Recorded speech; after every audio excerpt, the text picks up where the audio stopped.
Bueno, estos son días muy difíciles para todos. Sé que es muy complicado reconectarse con la actividad académica cuando al mismo tiempo están sobreviniendo tantas dificultades en nuestras casas, en nuestras vidas, en nuestros entornos generales.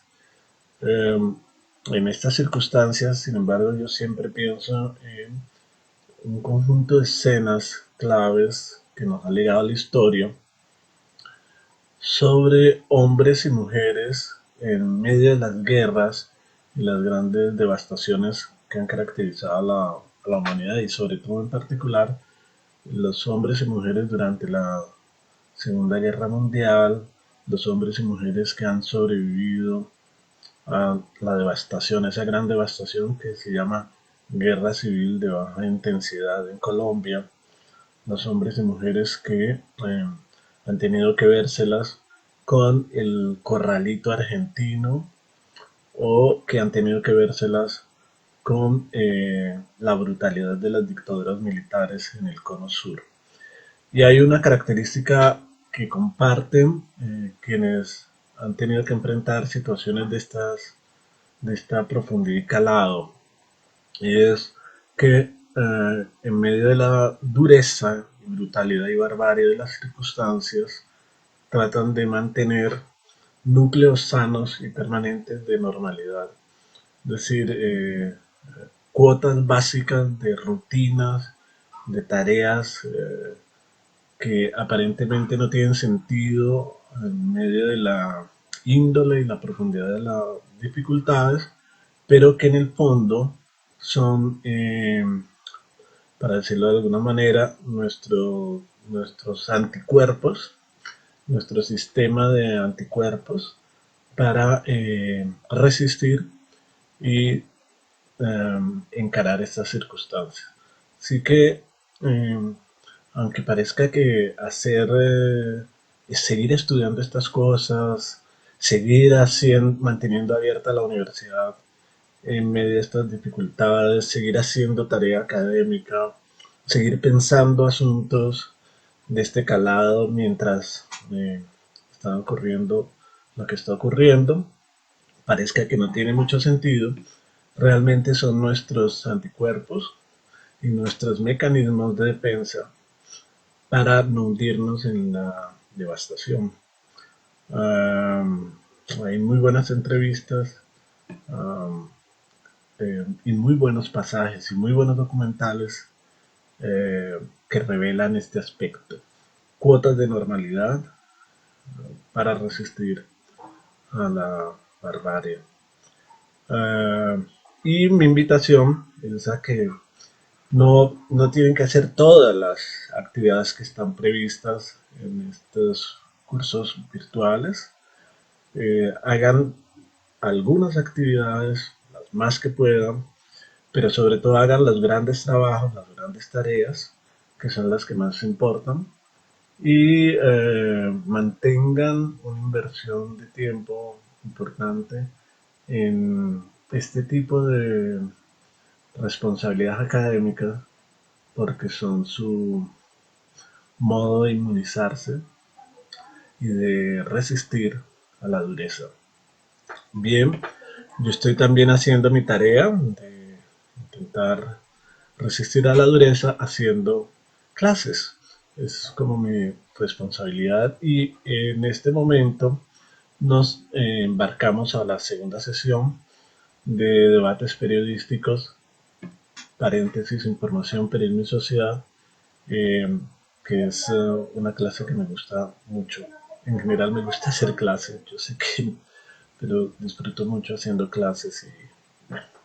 El detalle es que usted debió ver un video anterior en que conversaba con sus trabajos del foro, sus comentarios e intervenciones en el foro que fueron bastante buenas en general y muy productivas, y ese diálogo con sus comentarios me permitió preparar ese video de 45 minutos en que básicamente revelo algunas claves para entender qué transformaciones introdujo en la historia del periodismo escrito la imprenta.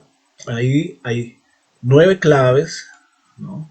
Y 10 transformaciones fundamentales que ocurrieron en la materialidad del periódico gracias a la incorporación de la imprenta, y gracias a esas transformaciones pudieron apreciarse bastante bien a partir de los pequeños análisis que usted realizó, ¿no?, de cada uno de los dos grupos de periódicos que mencionamos.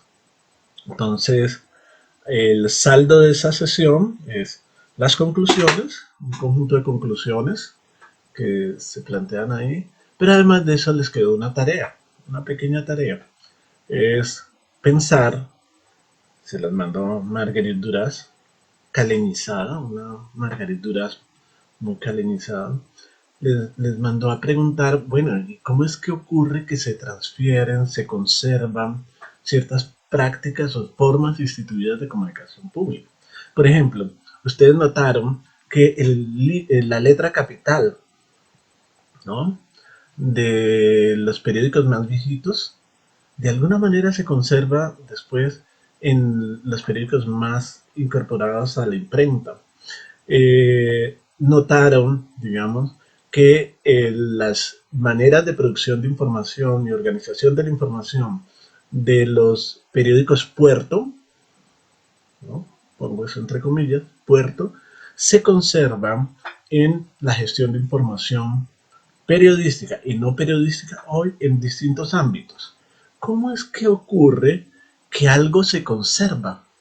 Que una lógica, una práctica, una manera de hacer se conserva. Esa es la pregunta que les manda a hacer Marguerite Duras, y sus respuestas pueden ser muy útiles para cuando estemos cerrando este curso, o por lo menos esta parte del curso que tiene que ver con el surgimiento del periodismo moderno. Bien, haga sus notas, sus hipótesis.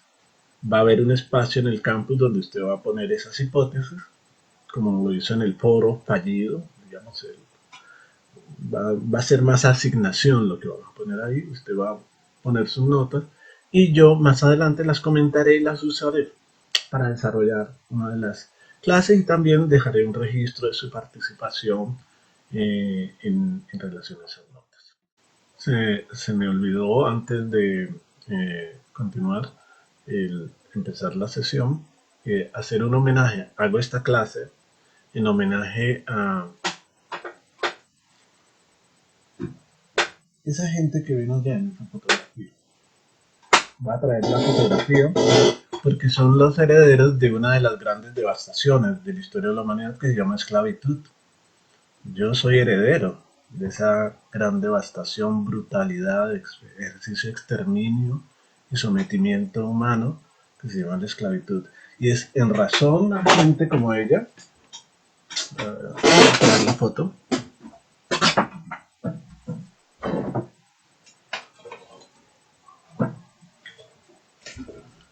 entonces, esta de aquí es mi abuelita, ¿no? Este es mi abuelo, vivió, no, mi abuela, mi abuelo, vivió 100 y tantos años, ella vivió mucho menos, pero todos, incluido yo, somos hijos de gente que resistió, ¿no?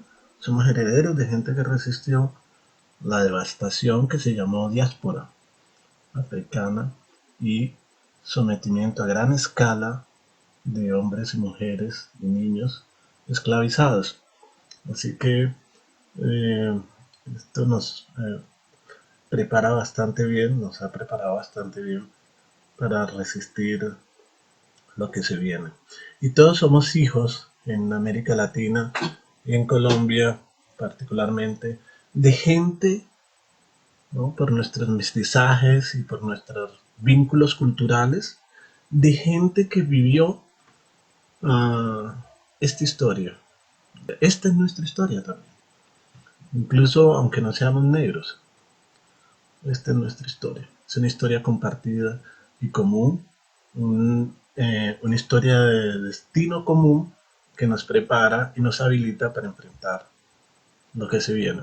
Por eso hacemos clases en medio de las dificultades. Paradójicamente, intentamos mantener abierta la universidad, ¿no?, en medio de las dificultades, cuando en tiempos normales tendíamos a cerrarla demasiado. ¿Listo? Ya va. Sigo. Listo. Vamos a empezar entonces la sesión de hoy, y lo que vamos a ver es esencialmente dónde surgió, dónde se inventó por primera vez el periodismo moderno, que, dicho sea de paso, en este caso refiere a dónde se incorporó por primera vez un sistema de producción de noticias, de información industrial. Esa es la definición esencial de, comillas, surgimiento del periodismo moderno. Producción de noticias, de información, de novedades de manera industrial. Veníamos de las formas heredadas de comunicación pública más artesanas, estamos entrando a formas de comunicación pública industriales. ¿Dónde ocurrió eso en el periodismo por primera vez? Eso es lo que vamos a ver en la sesión de hoy, y por lo tanto les pido que descargue su cuaderno de notas, el que comenzó a trabajar la sesión anterior, y yo voy a ir comentando cosas, pasando imágenes del cuaderno de notas, y usted tome notas. Listo. Muchas gracias. Hay dos historias que vamos a contar hoy muy brevemente. La primera es la historia oficial del surgimiento del periodismo moderno, la que frecuentemente se cuenta, y en esa historia que frecuentemente se cuenta, el origen del periodismo moderno es esta ciudad.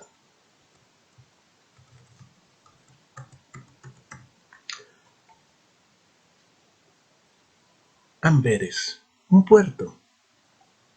Ve, qué casualidad, un puerto. Ahí, como pueden ver en la nota de pie de página de esta ilustración, Amberes, entre 1567 y 68, tenía 105.000 habitantes. Ustedes hicieron comparaciones con poblaciones colombianas para hacerse una idea de qué significa 105.000 habitantes. Hacia 1620 tenía 170.000 habitantes. Está situada en el comienzo de un estuario, que es la penetración del mar en un río, del río Escalda. El mar entra y se conecta con el río Este, se supone ese río Escalda. Este puerto belga es un puerto muy importante, y resulta que, según la historia oficial, vamos a ver, noten, aquí está Amberes, aquí está Bruselas. Según la historia oficial, la prensa moderna nace aquí. Se cuenta, básicamente, que en 1605 el archiduque Alberto le concede a un impresor llamado Abraham Verhoeven, que vivió entre 1575 y 1652, 77 años vivió el señor Abraham, le concede el permiso de imprimir y grabar en madera o metal, va a leer entre comillas, todas las noticias sobre victorias o conquistas de ciudades. ¿Recuerdan la imagencita que teníamos de la Gaceta de Oxford? La Gaceta de Oxford tenía impreso por la autoridad, más o menos permitido por la autoridad. Bueno, al señor, las autoridades concedían permiso a los impresores para imprimir. En este caso, el archiduque Alberto le concede a Abraham Verhoeven permiso para imprimir, ¿no?, derecho de grabar e imprimir en madera o metal. Noten, se trataba de una imprenta xilográfica o en plancha de metal, grabado en metal, para imprimir todas las noticias sobre victorias o conquistas de ciudades. Es decir, hacer prensa que promovía los éxitos, la eficiencia, el prestigio del archiduque Alberto. ¿Ven? Entonces ya tenemos claro el concepto de autorizado. ¿Autorizado por quién? Ahí preguntaba en algún momento Natalia Luz, ¿autorizado por quién? Bien, autorizado por un poder local, feudal, un poder real, digamos, como en este caso el archiduque Alberto. Sin embargo, el señor Verhoeven no utilizó ese derecho para realizar publicaciones periódicas. Entiéndanse, un periódico no era una publicación que se haría diaria o regularmente. No, él lo que hacía era publicar, los primeros periódicos eran sobre todo conjuntos o paqueticos de hojas volantes. Por 1 centavo, el comprador puede adquirir 8 hojas volantes, como las que vimos en el primer grupo de imágenes, de imágenes de periódicos. 8 hojas volantes con noticias grabadas de hechos militares, de documentos oficiales, cartas políticas. Y con una frase final, esas hojas volantes tenían una frase final que le evitaba al señor Verhoeven el riesgo de ser acusado de difamación. Miren la frase tan bonita. Decía, si es verdad lo que está escrito aquí, el tiempo nos lo dirá.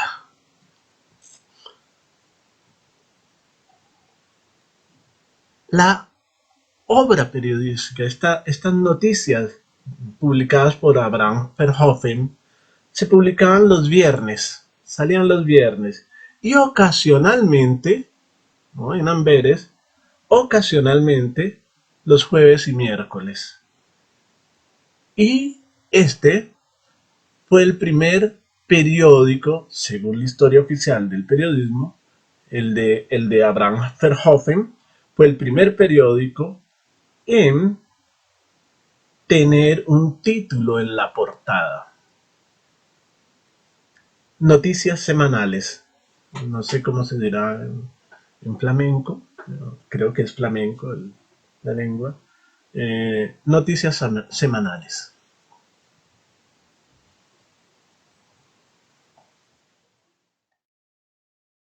El periódico que publicó Van Hoffer es esta pieza.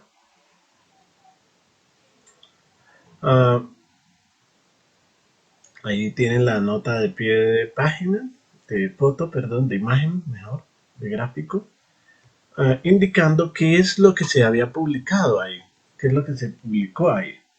Lo que se publicó, básicamente, era la ejecución de la decapitación, este señor va a ser decapitado, decapitación de Juan o Johann von Kamm Oldenbarneveldt o Feld.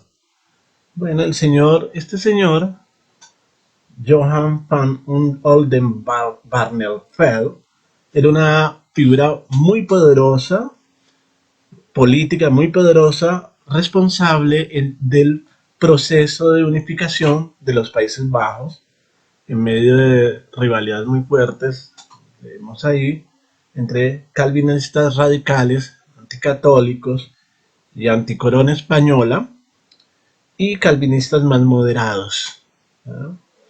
Fue ejecutado el 16, en 1619, el 13 de mayo, y lo que publica el periódico Noticias Semanales es la escena de la decapitación.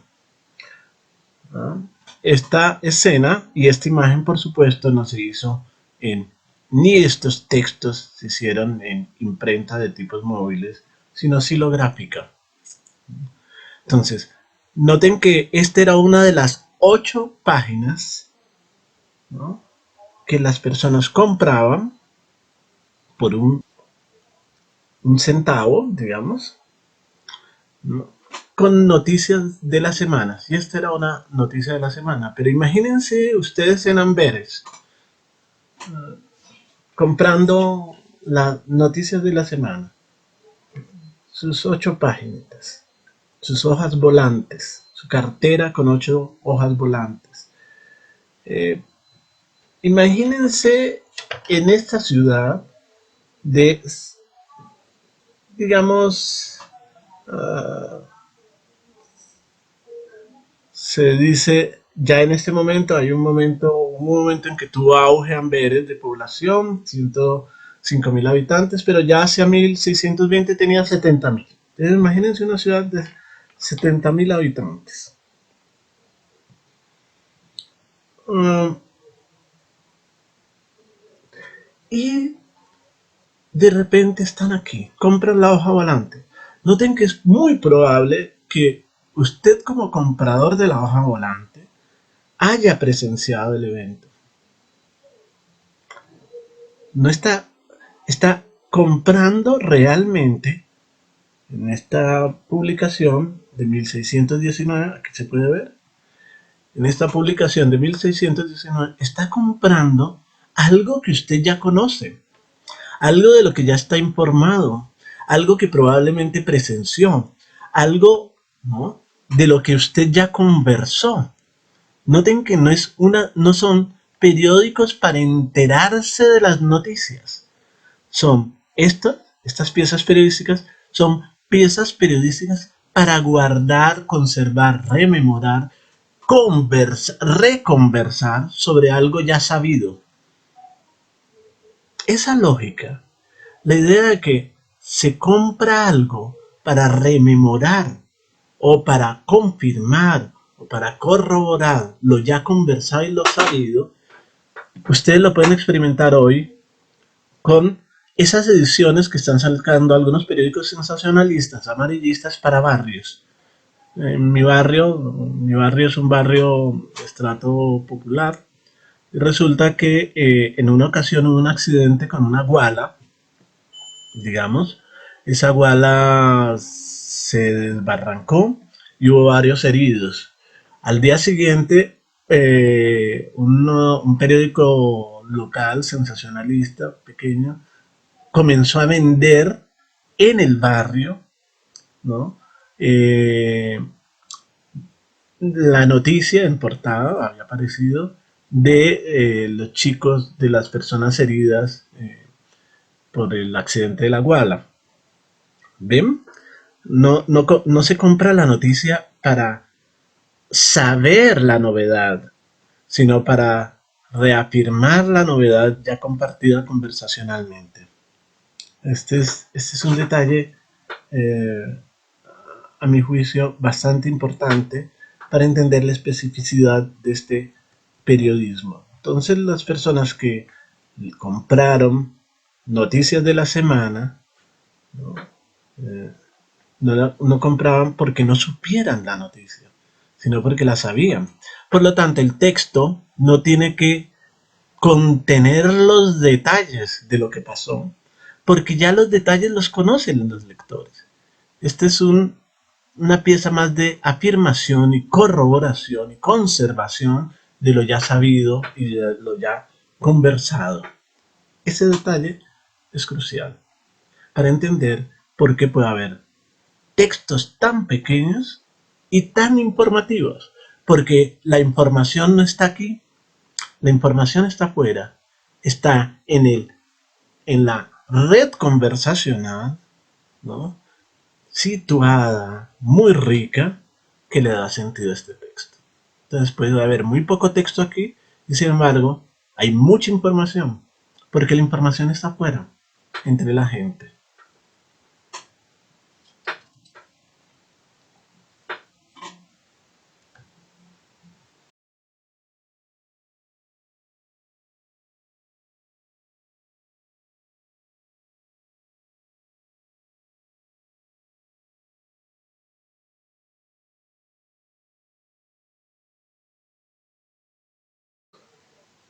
Bien, esta idea que acabamos de mencionar pueden llamarla de una vez clave 4. Póngalo ahí. Esta es la clave 4. Llevamos en este cuaderno de notas 3 claves. Esta es nuestra cuarta clave. Esa clave 4, o sea, la idea según la cual este periódico chiquitito decía mucho, precisamente no porque el texto dijera mucho, no porque la información estuviera contenida aquí, sino porque estaba contenida en el espacio conversacional, en la red de conversaciones que le daba sentido a esa idea. La graficamos en algún momento así. Este es el texto y esta es la red de conversaciones que porta la información que le da sentido al texto. Y ahí en esta nota le pusimos los pequeños periódicos del siglo XVII. Voy a leerlo, voy a agrandarlo para que se... Los pequeños periódicos del siglo XVII, las primeras proyecciones de cine, son textos y medios rodeados de una muy rica nebulosa de prácticas comunicacionales que les dan sentido. De esta manera, aunque el texto es pequeño, texto, la actividad comunicacional que lo rodea es muy intensa y profusa. Ya se trate de relaciones de precio en los puertos, las hojas volantes o los books de noticias ilustradas y narradas, es necesario entender que esos textos están rodeados de una rica y intensiva actividad comunicativa y cultural pública que los explica. Por eso, aunque el texto diga muy poco, decía mucho en tanto había alrededor amplia actividad comunicativa viva. Esa nebulosa o enjambre comunicacional es definida y movilizada por la estructura abarcable y pequeña de la ciudad, el pequeño pueblo del que todavía nos queda aquello de pueblo pequeño, infierno grande. Una expresión que condensa la enorme comunicabilidad social y sociabilidad de fondo. ¿Listo? Piensen ahora en los grafitis, en los baños, o en los mensajes que se han puesto, por ejemplo, en el edificio de comunicación social acerca de la situación de acoso, de abuso. Esos mensajes no son conservan mucha información, no por el texto mismo, sino por el contexto conversacional que les da sentido. Lo mismo pasaba con estos pequeños de entonces. A eso le llamamos clave 4. Continuemos. Vamos entonces ahora sí a la historia de surgimiento del periódico, del primer periódico. Entonces, se creía que el primer periódico moderno, es decir, industrial, era Noticias de la Semana, este periódico,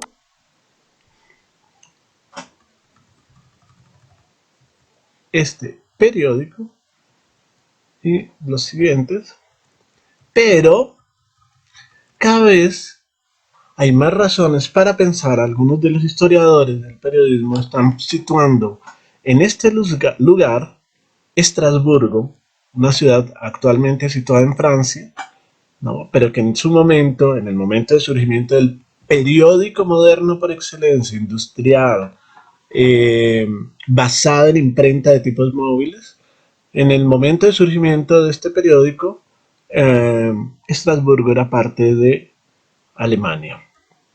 Esta es una vista, ven en la nota de pie de página, una vista de Estrasburgo, ¿no? Una vista de un río, de una ciudad que fue objeto de muchos ataques, ¿no? Muchos ataques permanentes, ¿no? Era un lugar clave de comercio, de negocios, ¿ya? Un puerto. Y adicionalmente, un puerto con entrada de río, el río Ill, aquí aparece, ¿no? Es fundamental Estrasburgo, pero lo fundamental es este lugar que vamos a ver a continuación. Esta es una fotografía proporcionada por mi sobrino, Jerónimo González Girón, de lo que se supone es el lugar donde estaba situado el taller de imprenta de tipos móviles del primer periódico en la historia moderna, ¿no? Aquí en este lugar se supone estaba situado el primer periódico. Y ahora vamos a ver un poco esa historia. Y esta es una puerta, la portada puerta, del espacio en el que estuvo situado el taller del primer periódico impreso en imprenta de tipos móviles. El nombre de ese periódico es Relación. Ahí está destacado. Foto de Jerónimo González Girón. Y aquí vemos las guías turísticas de Estrasburgo presentan este lugar, según las guías turísticas, como el lugar donde se instaló la Relación, el primer periódico moderno. Y aquí un mapa actual del lugar donde está situado el primer periódico moderno.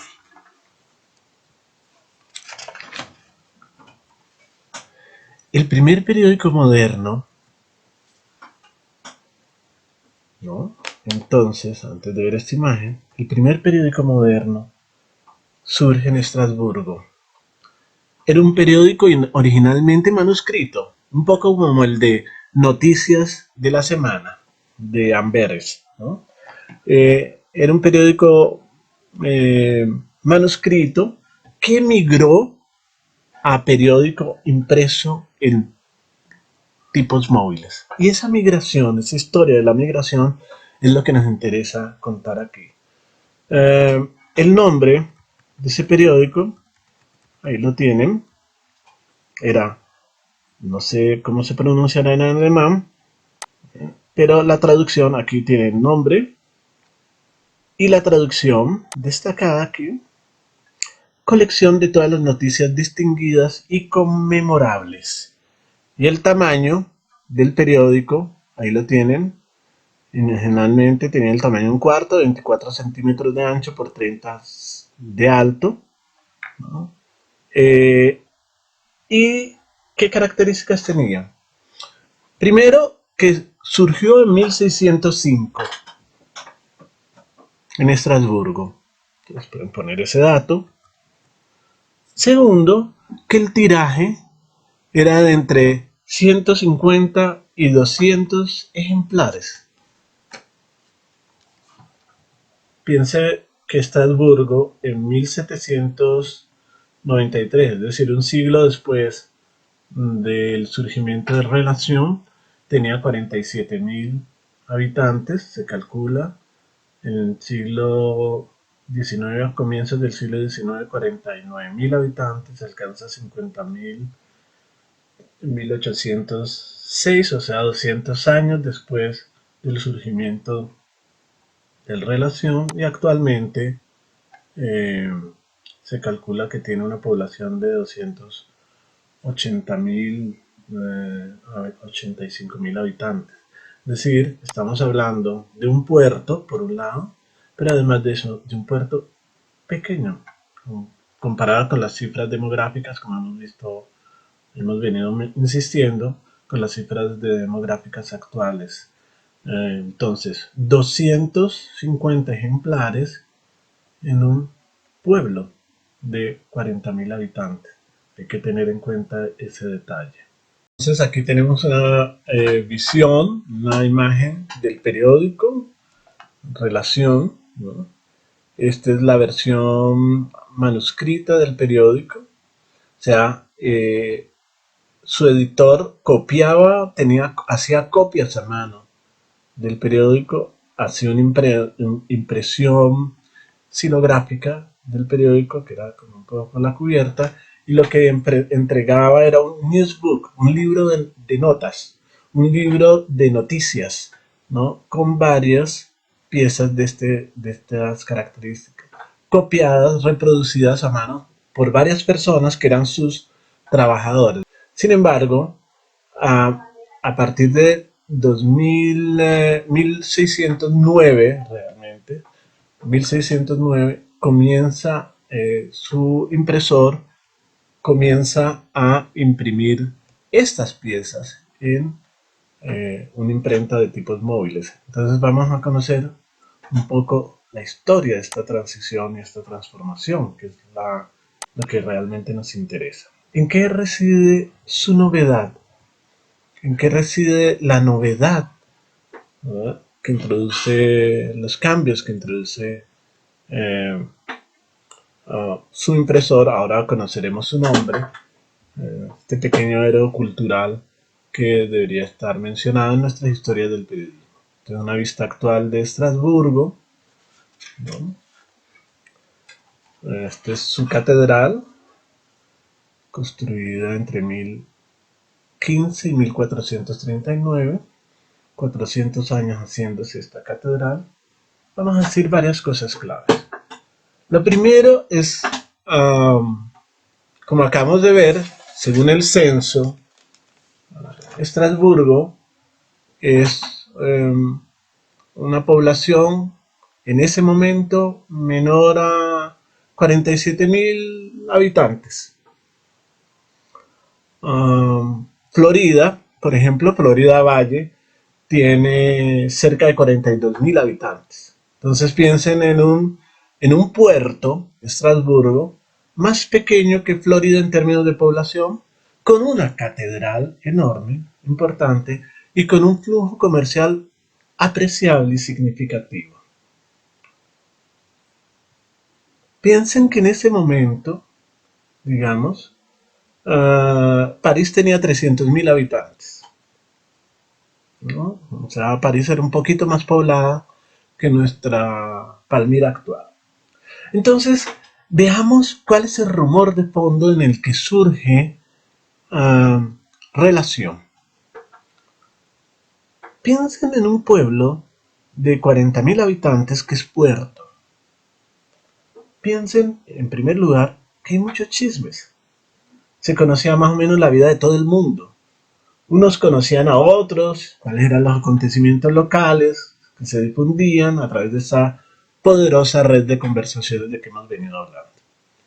Las novedades que va a ofrecer Relación no son novedades no conocidas, son novedades ya más o menos conversadas, pero van a ver la transformación que va a introducir la imprenta más adelante. Dos, rasgo. Entonces, primero, muchos chismes, mucha comunicabilidad social de fondo y conversacional de fondo. Dos, unos y otros se conocían, pero el detalle clave es la diferencia social, que era abrumadora, que es importante como hoy, abrumadora, se presentaba entre hombres y mujeres, entre personas, que vistos desde la perspectiva actual, o sea, desde nuestra actualidad, nos parecerían en general pobres y vulnerables.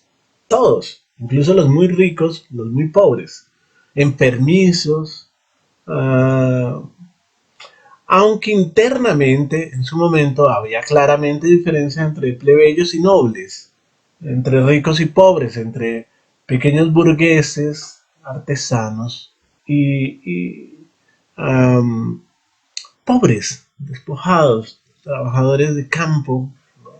Al servicio de terratenientes, ¿no? Pero lo importante es que incluso con estas diferencias se conocían entre sí, ¿no? Y las diferencias no eran sustanciales, ¿no? Hoy en este momento, en la sociedad contemporánea, hay seres humanos que primero tienen un extraordinario poder, entonces la distancia real entre ellos y el resto de los mortales es muy alta, ¿no? Hay personas en el mundo contemporáneo que son capaces de comprar el Producto Interno Bruto de un país. Toda la producción del año de un país la pueden comprar con su fortuna y su riqueza. Eso no ha pasado nunca en la historia. Es decir, que haya tanta riqueza concentrada en tan pocas manos y tanto poder económico concentrado en tan pocas manos. Esperemos que todo este episodio, el coronavirus, nos ayude a revertir esas tendencias. Piensen adicionalmente, tres, que es un entorno con baja alfabetización. A pesar de 200 años de luchas religiosas que favorecieron entre los reformistas una cierta alfabetización, la alfabetización es limitada.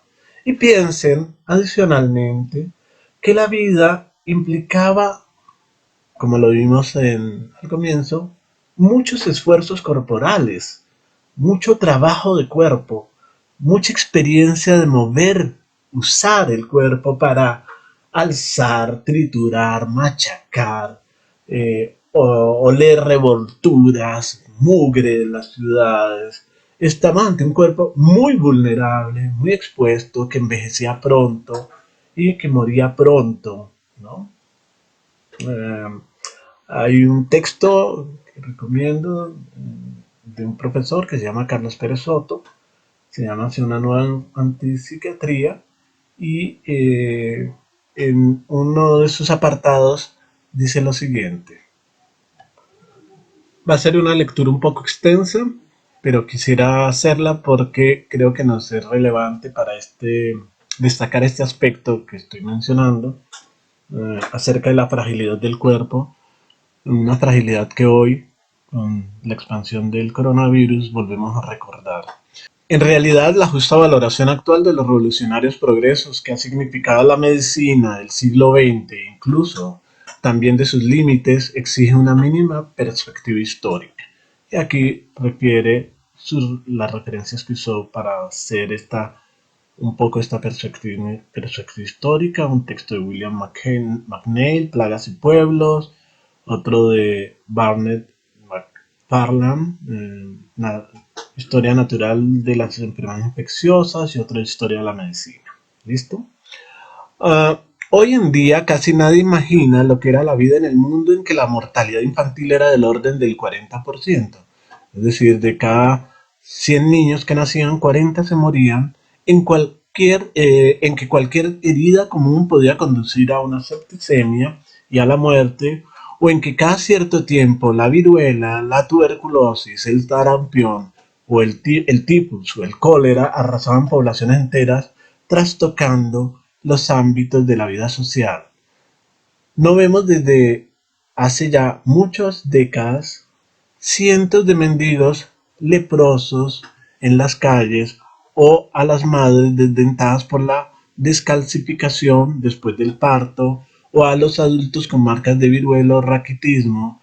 Como el arte siempre representó a los fuertes y a los ricos, muy rara vez podemos ver el registro de los cuerpos reales de las grandes mayorías y la marca en ellos de la impotencia de los sistemas médicos tradicionales. Y aquí Carlos Pérez hace una nota de pie de página y cita al señor Peter Bruegel, el viejo, que pintó de manera realista a personas comunes, Jerónimo Bosco, que muestra en la realidad los cuerpos, en la realidad de los cuerpos lo que él considera huellas del pecado, los dibujos de rostro de Leonardo da Vinci, cuyo realismo cruel es tan impactante que por varios siglos se les consideró como caricaturas. Justamente estas imágenes de Bruegel, Peter Bruegel, el viejo, son las que representan este cuerpo desdentado, vulnerable, ¿no? Que muere joven, relativamente joven, en virtud de las características sociodemográficas, alimentarias y médicas de la época. Ah, por eso no importa esta cita. Sigamos. Considerado de manera histórica, el impacto social de los sistemas médicos no tiene que ver con las habilidades ocasionales del médico de rey o con la tradición erudita pero hermética de un gremio minoritario. Lo relevante no son los descubrimientos o los logros particulares, sino los procesos y los contextos. En medicina esto significa considerar la enfermedad y su tratamiento desde un punto de vista epidemiológico. Hoy sabemos que esa es la clave, la epidemiología. Es respecto del perfil epidemiológico prevaleciente que se pueden evaluar los méritos relativos de los sistemas médicos o de sus teorías particulares. Es muy poco lo que la antropología médica sabe sobre las condiciones de vida en el Paleolítico, pero las observaciones sobre los pueblos contemporáneos y las estimaciones de sus probables regímenes de alimentación arrojan unas cifras que hoy nos parecen espantosas. Esperanzas de vida en torno a los 30 años, mortalidad infantil en torno al 80%. Es la revolución agrícola, esto es la clave, es la revolución agrícola la que creó las bases del régimen corporal que tienen hasta hoy los seres humanos y el origen de los patrones de enfermedad que todavía nos afectan. Desde la invención de la agricultura y de la vida sedentaria, o sea, esta conexión agricultura y vida sedentaria, quizás el primer gran complejo de enfermedades sea el de las que son producidas por parásitos, como los parásitos intestinales y hongos en la piel. En términos conceptuales, esto permite una primera aproximación a qué clase de estado es una enfermedad. Se trataría en principio de una coexistencia entre dos comunidades biológicas que resulta dañina para una de ellas. Coexistencia, en este contexto, como una situación en que una especie, el huésped, oficia como el nicho ecológico de otra. Daño en el sentido de que la lógica biológica de este huésped resulta alterada de una forma negativa que lo conduce al debilitamiento progresivo y finalmente a la muerte. Las enfermedades parasitarias que asolaron a las sociedades agrícolas fueron posibles gracias a sus mismas condiciones de vida. El sedentarismo favoreció la estabilización y el florecimiento de coexistencias biológicas que la vida nómada lograba sortear o paliar por defecto. El agua contaminada por los propios seres humanos se convirtió en un peligro general, antes inexistente. Se puede especular que la proliferación de los hongos asociados a viviendas estables también fue un problema común. Pero también había respuestas. Una experiencia de miles de años, heredada del Paleolítico, se consolidó en torno al uso de hierbas de diverso tipo como cicatrizantes, fungicidas, analgésicos, eméticos y antidiarreicos. A esto hay que agregar un notable invento, el uso de las cervezas como bebida común. Fabricada a partir de cereales cocidos y fermentados, todos los pueblos agrícolas tuvieron algún tipo de cerveza entre sus alimentos más comunes. Su bajo grado alcohólico permitía un efecto antiséptico que prevenía las infecciones más frecuentes y evitaba y a veces combatía los parásitos presentes en el agua. Durante miles de años y hasta épocas muy recientes, los niños empezaban a consumir cerveza desde que dejaban la lactancia y lo seguían haciendo durante toda la vida. Hay que considerar además su leve efecto euforizante que resultaba necesario para mantener los ritmos de trabajo en condiciones nutricionales en general precarias. Se ha sostenido que, aunque parezca curioso y sorprendente, probablemente la mayor parte de los seres humanos durante la mayor parte de la historia vivieron bajo una situación de permanente embriaguez funcional a las duras condiciones sociales imperantes que resultaba, en contra de lo que se podría imaginar, más bien habilitante que cargada de las dificultades que asociamos hoy al consumo de alcohol. Sin embargo, al mismo tiempo, el verdadero terror de las sociedades agrícolas hasta el siglo XIX fueron las enfermedades bacterianas, no las parasitarias, las que debido a sus momentos de propagación catastrófica son llamadas pestes o plagas. Hoy sabemos que hay cientos de bacterias que mantienen relaciones de convivencia pacífica con el cuerpo humano, algunas de ellas incluso de beneficio mutuo, como las que componen la flora intestinal. Las enfermedades, en cambio, son el resultado de una relación conflictiva. En algún momento de la historia, desde los animales recién domesticados o desde su propio interior por mutación, el cuerpo es invadido e infectado por bacterias malignas. Frente a esto reaccionaba con medidas que tienen en un sentido general defensivo, despliegue de mucosas, aceleración de flujo sanguíneo, y esto se evidencia por sus consecuencias: fiebre, dificultades respiratorias, erupciones en la piel o internas. Las bacterias centran su acción en los tejidos de algún órgano que les resulta más apropiado y desde él atacan a otros órganos. Se puede identificar hace ya más de 2000 años enfermedades del pulmón, enfermedades del hígado, enfermedades de la sangre. Las interacciones entre estas bacterias malignas y el cuerpo en términos poblacionales obedece a las reglas de la selección natural. Muchos seres humanos mueren, unos pocos, a veces catastróficamente pocos, sobreviven porque tienen un aparato inmunológico ligeramente distinto que los favorece. Generación tras generación, la proporción de estos resistentes aumenta. Los más débiles simplemente mueren. Con el tiempo, la enfermedad resulta mortal solo para los niños y para los más viejos. Se convierte en lo que suelen llamarse enfermedades infantiles, es decir, una alteración que desarrolla sus síntomas típicos de manera relativamente benigna en la infancia y a la que en general se puede sobrevivir sin secuelas demasiado graves, marcas en la piel o una debilidad relativa en los huesos. Todavía en mi infancia, hace 50 años, eran comunes algunas, la peste cristal, la rubeola, la alfombrilla e incluso el sarampión.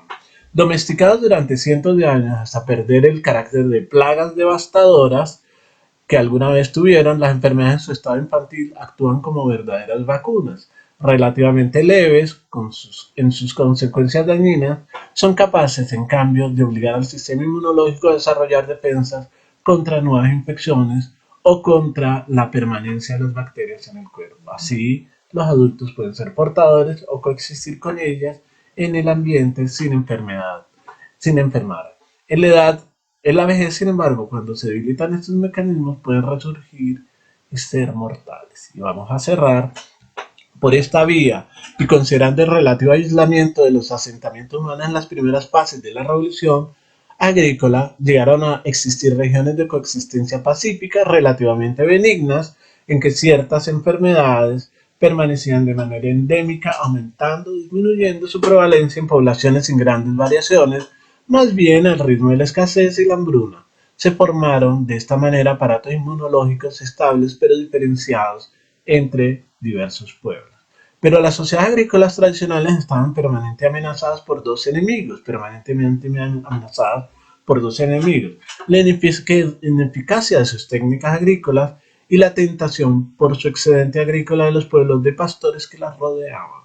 La ineficacia técnica los llevaba a sobreexplotar la tierra, agotarla y los obligaba cierta cantidad de siglos a emigrar o a concentrarse en torno a los grandes ríos. Buscando nuevas tierras migraron, buscando defenderse de las invasiones de pastores o de estos pueblos de campesinos pobres construyeron fortificaciones.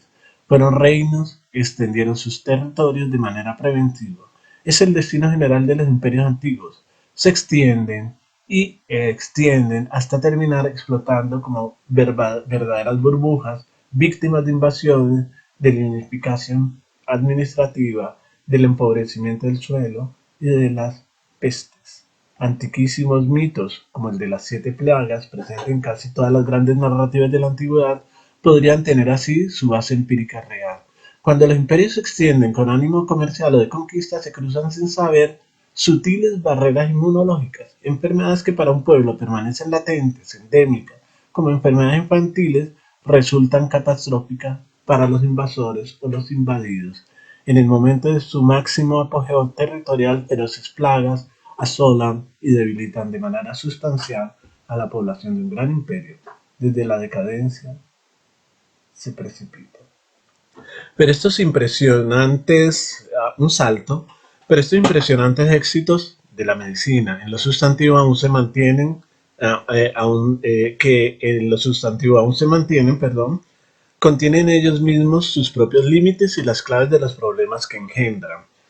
El primer gran asunto es el profundo cambio que se produjo en el perfil epidemiológico de los seres humanos, cuyos efectos hemos empezado a experimentar de manera masiva desde el último tercio del siglo XX.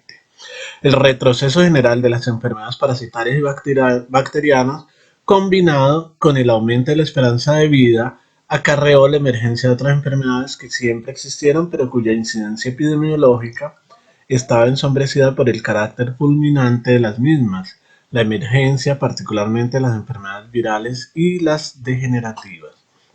En términos muy generales, se puede decir que mientras las enfermedades parasitarias enferman al cuerpo, las bacterianas lo hacen con los órganos del cuerpo. En esa misma línea se puede decir que los virus son enfermedades de las células y los viroides y priones lo son de los órganos celulares. ¿Sí ven? Atacan a componentes de los órganos celulares. Mientras los virus afectan células, los viroides y priones atacan por ejemplo, para decirlo de alguna manera, las mitocondrias de las células, los motores energéticos de las células. Si una bacteria tiene el efecto de disminuir masivamente el tejido de un órgano, pulmón, riñón, hígado, los virus en cambio tienen el mismo efecto atacando células individuales. O lo que es lo mismo, el nicho ecológico de una bacteria es un órgano, el del virus una célula. La simplicidad relativa de un virus le permite mutar con mayor frecuencia que los órganos vivos más complejos. Es por eso que las enfermedades virales más comunes suelen tener nombres genéricos como gripe, influenza, resfrío, que remiten a decenas o cientos de cepas que son conocidas con nombres técnicos simplemente clasificatorios como NIHI. En esto radica justamente la dificultad de su curación efectiva. Mientras las bacterias son en principio identificables con nombres comunes, individuales, como también las enfermedades que originan, y se las puede atacar de manera específica con agentes que las afectan de manera individual, los agentes que en principio podrían ser curativos para una cepa de virus podrían no serlo para la siguiente. Eso hace que las enfermedades virales no sean propiamente curadas, en el sentido de erradicar de manera directa su causa, sino que son contenidas con remediales que atienden más bien a los síntomas mientras el cuerpo desarrolla por sí mismo una manera benigna de coexistir con el virus. Es interesante observar que la revolución nutricional y la higiene pública operan netamente a nuestro favor en esta encrucijada. Poseemos hoy cuerpos más fuertes que permiten resistir de mejor manera el periodo de adaptación a los virus y habitamos en entornos favorables que nos protegen de otras infecciones en otros periodos de debilidad relativa. Es interesante también el cuidado que hoy se dedica a las enfermedades virales tenga las mismas características del que antes se dedicó a las bacterianas, paliar los síntomas mientras el cuerpo hace su tarea con las causas. En términos epidemiológicos, las enfermedades virales más comunes son relativamente baratas para los afectados individuales, pero son bastante caras en términos sociales, en la medida en que solo son parcialmente inhabilitantes y pueden ser superadas a lo sumo con algunos días de cama. Los afectados pueden sobrellevarlas sin grandes consecuencias económicas, pero en la medida en que son incurables y se propagan con la lógica y la rapidez de las plagas, se traducen en las pérdidas de miles de horas de trabajo que deben ser asumidas a la larga de alguna manera por toda la sociedad. Hoy estamos ante una gran enfermedad incurable que se ha expandido mucho más rápidamente y que va a tener un enorme impacto sobre la producción en general. Entonces, esta imagen del Peter Breger, el viejo, uno de sus padres, nos recuerda básicamente que el mundo en el que surge el periodismo moderno, ¿no? Eh, el mundo en el que se desarrolla el periodismo impreso con imprentas de tipos móviles, eh, eh, básicamente es un mundo en que la vida estaba más bien poco protegida, se vivía poco más de 50 años, y una parte de la población estaba desdentada, malnutrida y en condiciones relativamente ruinosas. Buena parte de hombres y mujeres de los cuadros de la época, nos dice Carlos Pérez, eran los hombres ricos. Y uno de los méritos de Bruegel el Viejo, que vivió entre 1525 y 1569, es decir, que se murió cuando tenía 44 años y era el viejo, se le decía el viejo porque era padre de otro Bruegel, otro pintor.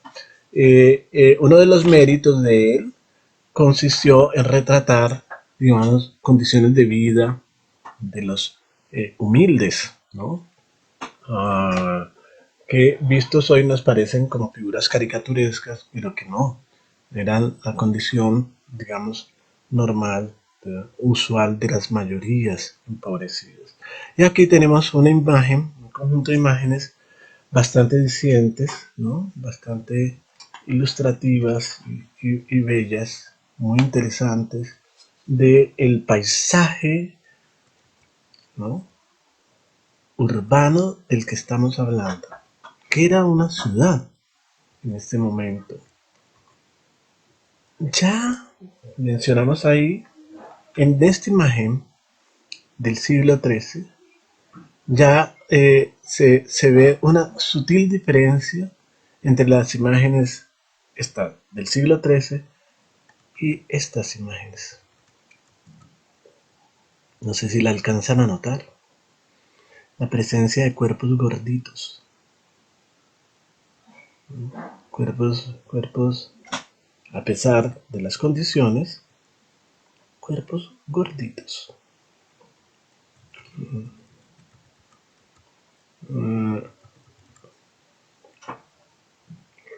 ¿Ven?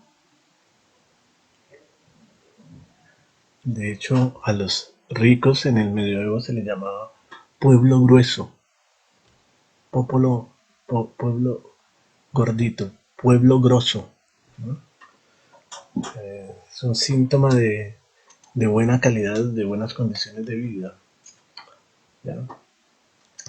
Vamos a darle un nombre vamos a insistir en darle un nombre, recordar, ¿no?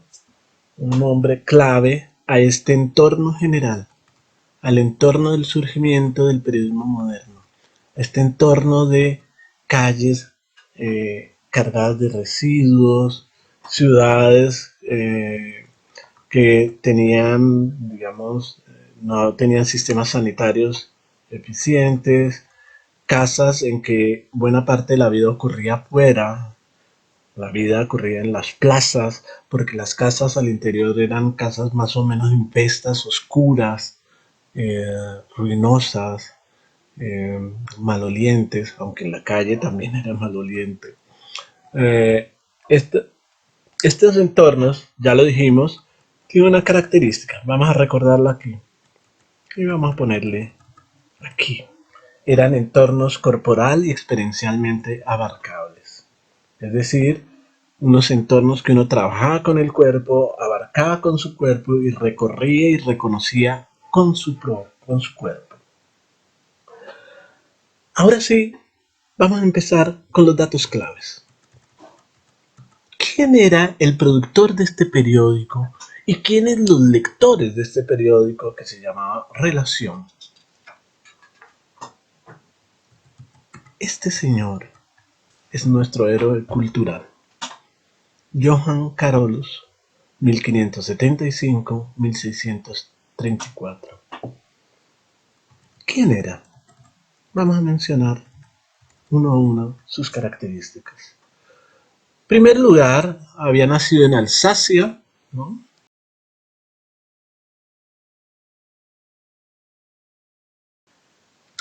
Fue editor, fue el editor del periódico, es decir, tenía permiso de impresor. Las autoridades, los poderes locales le habían concedido el permiso de imprimir, de contar con posibilidades de reproducir periódicos, por un lado manuscritos, su primer periódico, La Relación, y después de imprimir, ¿no? Entonces, un primer detalle que nos interesa tener en cuenta es que Johann Carolus ya imprimía, pero imprimía en máquinas xilográficas, ¿no? O sea, ya tenía relación con el taller de imprenta. Un taller de imprenta no de tipos móviles, sino un taller de imprenta xilográfico o metálico-gráfico, es el término que habría que darle. Un taller de imprenta donde se imprimían no solo textos escritos, sino partituras, planos, grabados, imágenes de adorno, calendarios, listas, caricaturas, planos de rutas, publicidad. Sepan que la imprenta incluso de tipos móviles, primero llegó a la publicidad que a los libros. Ah, ah, o se masificó primero haciendo publicidad que haciendo libros. Ahí incluiremos en este momento un pequeño ejemplo de la primera publicidad impresa en imprenta de tipos móviles. Y llegó más tardíamente la imprenta de tipos móviles a los periódicos, como vemos, 150 años después. Este hombre, digamos, um, este hombre, Johann Carolus, era un calígrafo. Producía su relación a mano, tenía varias personas que le ayudaban en el copiado a mano de su libro de noticias, sus newsbook, ¿no? ¿A quién le mandaba, a quién eran los destinatarios, de quiénes eran los destinatarios de sus manuscritos? Básicamente personas que sabían leer, personas que compartían el territorio, o sea, cercanas, gente de Estrasburgo y alrededores, y personas que conocía de alguna manera personalmente él o su gente, ¿no? Personas próximas. ¿Y qué era lo que se presentaba en ese book de noticias, ese libro de noticias? Básicamente, noticias de lugar, de los alrededores, noticias relativamente próximas, noticias ya conocidas, muchas de ellas, pero adicionalmente el señor tenía una red pequeñita de corresponsales, o sea, de gente que en poblaciones, en lugares cercanos, ya le producía noticias, cartas, correspondencias, informando de algunos eventos. Características. ¿Por qué podemos extraer algunos datos de estos, unas consecuencias de estos datos? Vamos a mencionar, eh, digamos, cinco consecuencias concretas de estos datos que tenemos hasta ahora. Primera consecuencia, el primer periódico, los primeros periódicos en general, ya fueran de plantas xilográficas, copiados a manos, manuscritos o impresos con imprenta de tipos móviles, los primeros periódicos no fueron periódicos de masa, no fueron periódicos masivos como los actuales. Estaba destinado a personas ilustradas, relativamente adineradas, pero esas personas conocían, en el caso que estamos mencionando, a Johann Carolus, y las personas conocían de aquellos a los cuales se escribían los periódicos. Esas dos condiciones. Conocían al impresor de alguna manera, sabían quién era, pero además de eso, conocían de quién se hablaba en las piezas periodísticas. Y las personas obtenían este manuscrito de relatos y noticias de localidades próximas, en donde había corresponsales que escribían a Johannes Carolus. Es decir, eh, piensen en esta primera idea de un periodismo cercano, un periodismo de proximidad, un periodismo de local, fuertemente local, por decirlo de un modo. Dos, pero antes, periodismo local, pero no quiere decir novedades, no era de gente esperando novedades. Mucho de eso que aparecía en el periódico ya se conocía, ya se sabía. Dos, para poder distribuir estos periódicos se requería de transporte, caballo, desplazamiento a pie, ya fuera que remitieran las corresponsalías, o sea, las cartas, o se las hicieran llegar verbalmente a Carolus, había que transportar esa información físicamente. Entonces, tenemos una segunda característica, estamos hablando de un periodismo que depende de las técnicas de transporte físico existentes. 3. Johann Carolus debía copiar, él y su gente, sus copistas, el periódico manuscrito a mano. Era una tarea lenta y agotadora. Y ya hemos mencionado 4. Este periódico copiado a mano funcionaba, un periódico manuscrito funcionaba 150 años después de haber sido introducida la imprenta. Es decir, el hacer llegar noticias manuscritas era más rentable en ese momento, 150 años después de llegar a la imprenta, que hacerlo de manera impresa, con imprenta de tipos móviles. Es importante notar eso.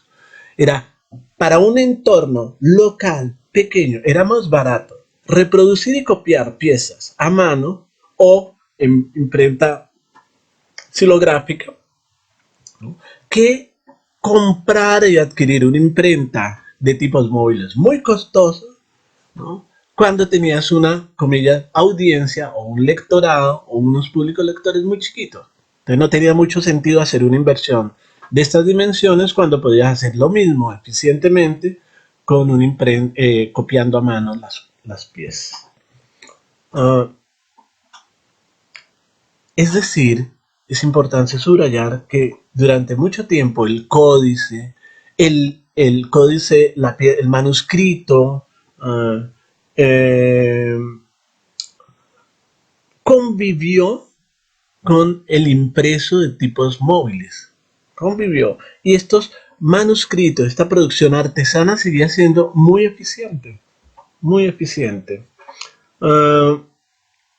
Hacer impresiones de cartas, por ejemplo, no tendría sentido. Hacer impresiones de noticias y rumores no tenía ningún sentido, pues resultaba muy costoso. La prensa, una imprenta de tipos móviles, era claramente costosa. Sin embargo, en 1605, Johann Carolus VI decidió comprar una imprenta.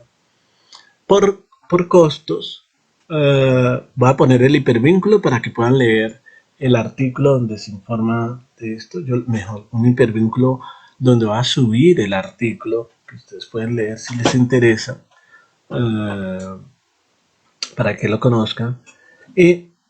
Johann Carolus era un hombre adinerado y letrado, por supuesto, y claramente lo que comenzó a hacer, claramente lo que ocurrió, y vamos ahora sí a detallar, entrar en detalles ya más factuales de lo que ocurrió, fue lo siguiente. Esto se ha descubierto gracias a que en 1900, aproximadamente 1980, se descubrió una carta de Carolus en los archivos de Estrasburgo. Y el autor del artículo que voy a referir y del que voy a dejar el hipervínculo a continuación, Weber, comentó lo siguiente. Reproduce un apartado de la carta. Vamos a leer qué decía la carta de Johann Carolus en ese momento. He estado hasta ahora a cargo del informe semanal de noticias manuscritas, y en recompensa por algunos de los gastos incurridos anualmente, he informado a ustedes cada semana a cambio de una asignación anual. Sin embargo, dado que el copiado ha sido lento y ha tomado necesariamente mucho tiempo, y dado que, por otra parte, he adquirido recientemente a un alto y costoso precio el antiguo taller de impresión del fallecido Thomas Jobin, y colocado e instalado el mismo en mi casa con pocos gastos, aunque solo sea por el bien de ganar tiempo, y desde hace varias semanas y ahora por 12ª ocasión he puesto, impreso y publicado el citado informe semanal de noticias en mi taller de impresión, también sin mucho esfuerzo, ya que en cada vez que he tenido que eliminar las formas de las prensas, y continúa el fragmento de la carta, pasando una relación de lo que tiene que hacer para publicar la carta, los impresos. Weber nos recuerda dos cosas. Weber nos dice, podemos ver cómo Johann Carolus combinó en su persona dos funciones profesionales que estaban previamente separadas. Él era un impresor, hacía copias masivas de uno y el mismo texto, y él era a su vez un escribano, trabajaba para el bien conocido género del periódico regular. La unión de las dos funciones, reproductor del boletín, de boletines de noticias semanales escritos a mano en la prensa impresa, produjeron la innovación revolucionaria del periódico moderno. Las dos funciones, ser escribano y editor impresor, se juntaron, ¿no? Y esto es, digamos, la clave de fondo. Carolus claramente no tenía idea del alcance y el impacto de su invento futuro. Desde su seca presentación es claro que sus motivaciones no eran en ningún sentido, digamos, periodísticas. Simplemente quería ahorrarse trabajo de impresión, hacer las cosas más baratas. A sus ojos, nos informa Carolus, A sus ojos, su negocio, la escritura de avisos o de noticias, continuaría consistiendo exclusivamente en la prestación de un servicio en el marco de un dispositivo de autoridad predemocrático. O sea, la autoridad de fondo eh, controlaba el ejercicio de trabajo de Carolus. La autoridad local de fondo seguía fiscalizando su trabajo. Y continúa diciéndonos Weber lo siguiente: lo único que le interesaba a Carolus como un empresario modesto fue la racionalización de la gestión de la empresa y hacerla más eficiente, ahorrando tiempo, porque la copia a mano era lenta. Eh,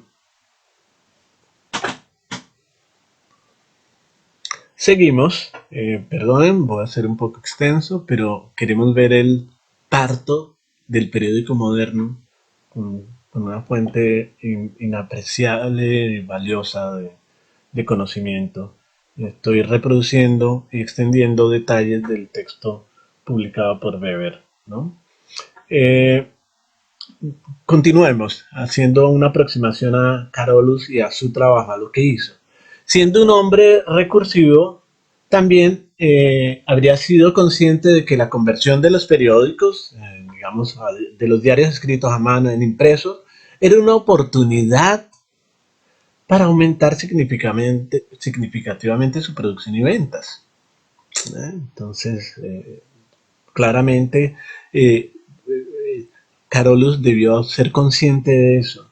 Eh, pues no habría habido ninguna razón para dedicar una gran labor de composición tipográfica, eh, de impresión de noticias, si el resultado hubiera sido apenas producir 15 o 20 ejemplares del periódico. Eh, ese, el, el número de copias que acabamos de mencionar, 15 o 20 ejemplares, era lo más que un solo escritor habría sido capaz hasta ahora de producir de forma semanal en el comercio de avisos o de noticias. 15 o 20 ejemplares. La compra, nos informa de alguna manera Weber, la compra de un periódico manuscrito era correspondientemente caro y estaba destinado a un grupo exclusivo de clientes. Los lectores eran una pequeña élite, la de los caballeros, comillas, ricos. En otras palabras, los periódicos semanales manuscritos no cumplían con el criterio de la ilimitada disponibilidad pública eh, eh, y, y no se puede decir que hayan sido en sentido estricto públicos, ¿no? En sentido plenamente estricto público, nos dice Weber. Sin embargo, desde el momento en que unos pocos cientos de periódicos comenzaron a entrar en el mercado, todas las semanas, gracias a la imprenta, se produjo una dramática caída en los costos unitarios y un cambio cualitativo en la naturaleza del medio. Noten, pasar de 15 a 200 a 250, ¿no? Es una transformación sustancial. La cara elitista de la carta de noticias, destinada solo a la lectura de la nobleza, fue, por decirlo así, silenciosamente reemplazada por un transmisor de la noticia relativamente barato, disponible en un mercado abierto y accesible a un gran número de lectores. Por primera vez en la historia se había alcanzado las características claves de un medio político moderno. ¿Cuáles son las características claves de un medio político moderno según Weber? La publicación regular, primera característica; general, y además general de información; tres, segunda característica, publicación general de información; de actualidad, tercera característica. Las tres cosas. Publicación regular de información general, no información personal, información, ¿no? Información general. Y además de eso, que esa información sea actual. Esas tres características. Tenemos que agradecer al pionero Johann Carolus por esta innovación revolucionaria, nos dice Weber en su artículo en la página 393.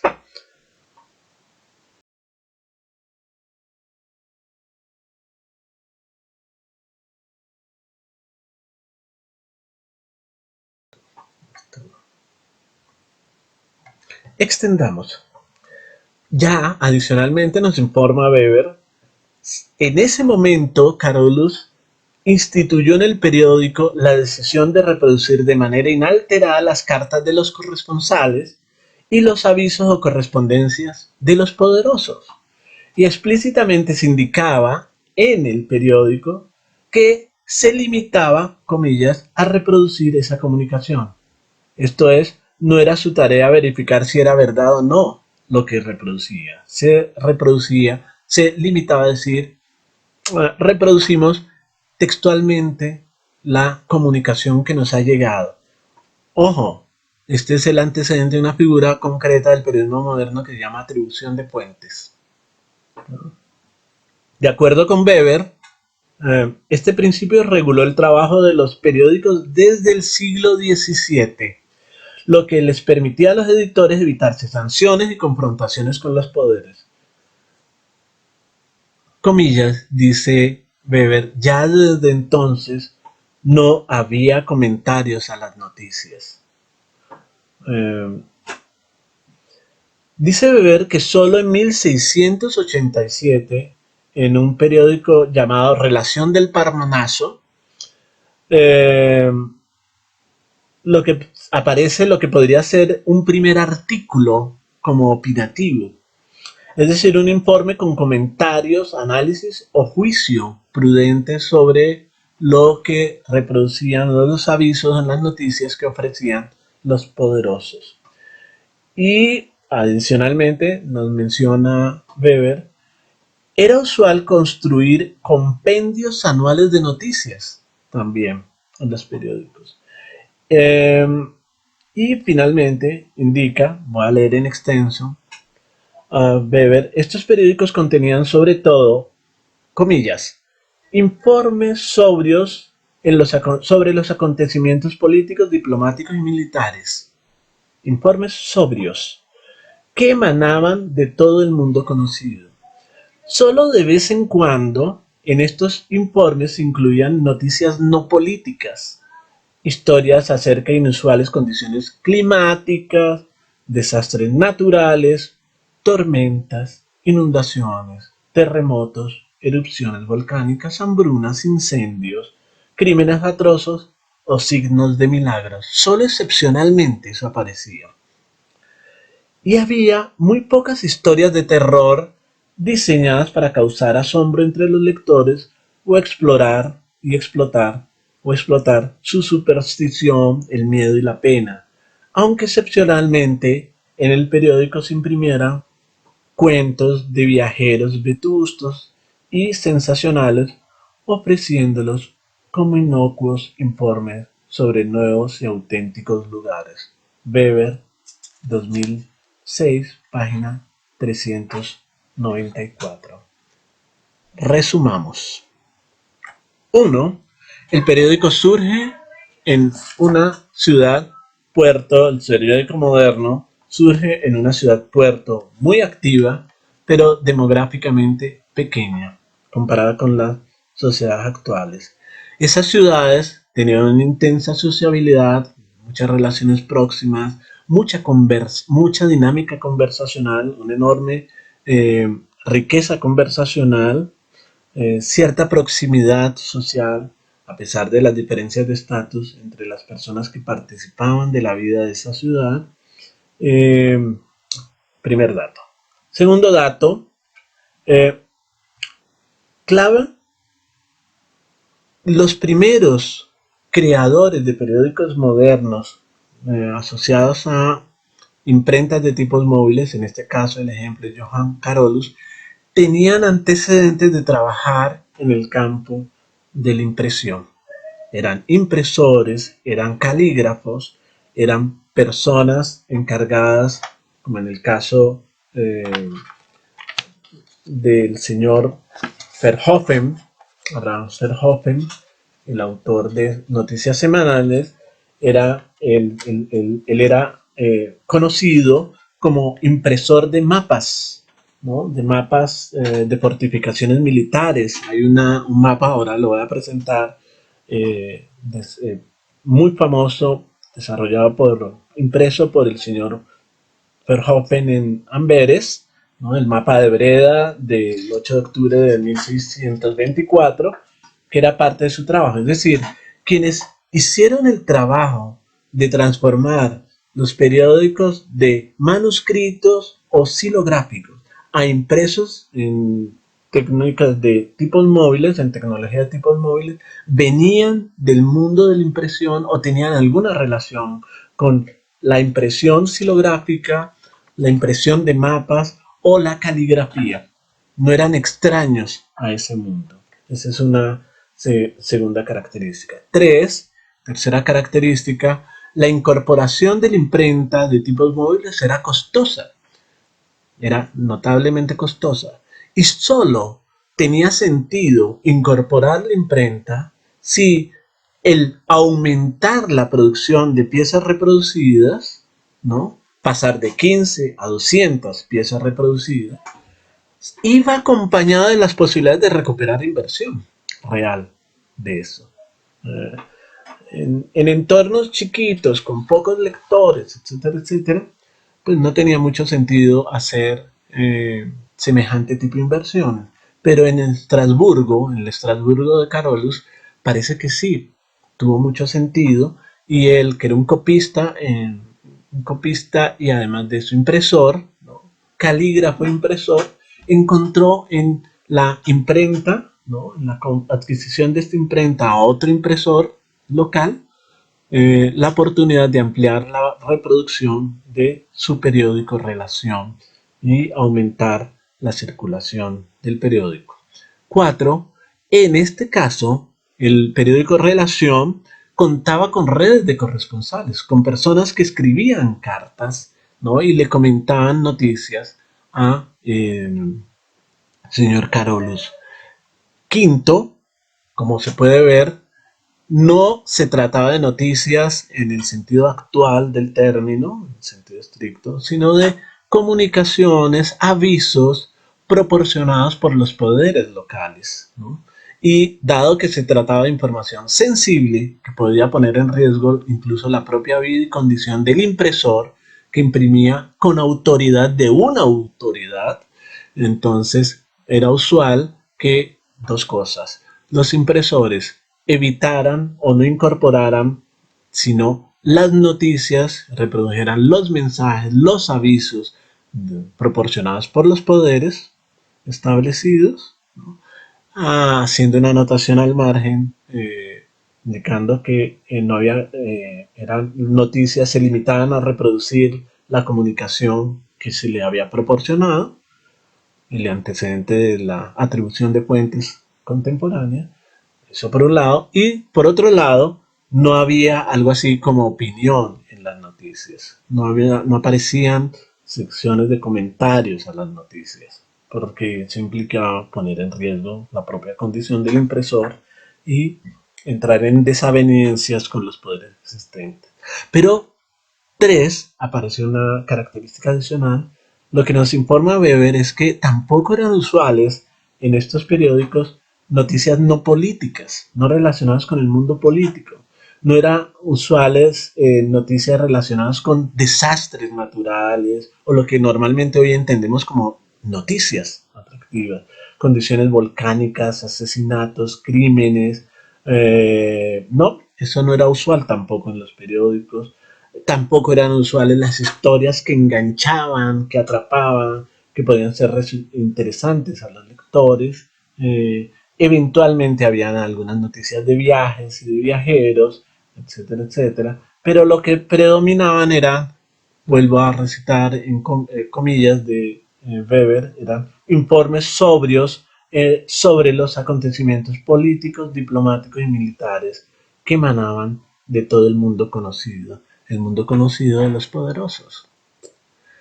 Finalmente, el los primeros periódicos manuscritos eran destinados a un sector restringido de lectores ilustrados y ricos, adinerados, pero con la incorporación del periódico, de la imprenta de tipos móviles, se amplió el mercado potencial de lectores de una manera bastante significativa. Con eso cerramos nuestra presentación. sobre Johann Carolus, el periódico Relación y el origen del primer periódico moderno. Muchas gracias.